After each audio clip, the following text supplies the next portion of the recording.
have come at a worse time. Many of us bought Christmas presents from Target. Probably went there just to pick up some paper towels and stuff as well. Our certified financial planner, Andrea Cave, joining us live this afternoon. If you've used your card, credit, debit, what have you, at Target the last couple of weeks, what do you do now? Well, the most important thing anytime there's a breach like this, and really throughout the holiday season, is to keep your eye on your statements.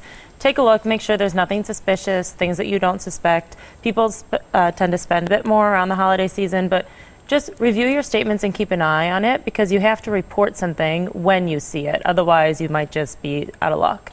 In this case, you really couldn't have been preventative as far as protecting yourself from fraud. But what are things that we can do to protect from fraud overall? Always you can use cash, but the truth is the technology and the criminals are getting more and more sophisticated. If they want your information, they can get it. So there are things that you can do to protect yourself, like not using your credit cards, but really just being more aware of looking at your statements and checking your credit report. You can do that, for free with the bureaus every year. So those type of things are one thing you can do, not to protect yourself, but just to keep your eyes open.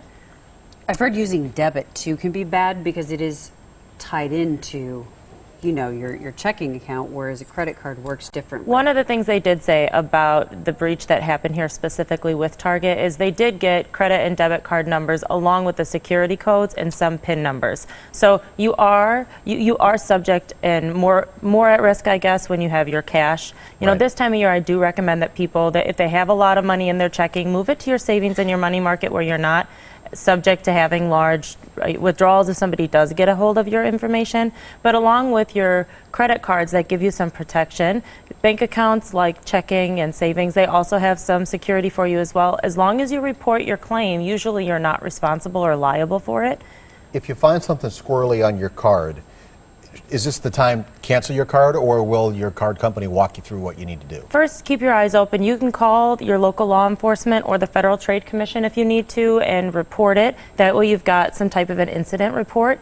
Then from there you can contact either the company that the charge was with or your credit card company. If there aren't any charges, it doesn't do any good necessarily to cancel. You can call the credit bureaus though that were up there, and the thing about it is you can ask that they freeze or thaw, both which give you a little bit of, there's a little charge, but it's a way to make sure nobody has any activity on that account. So, the consumer, you have to be proactive and keep on top of things. Yes. In a situation like this. Yeah, you're the boss of the situation.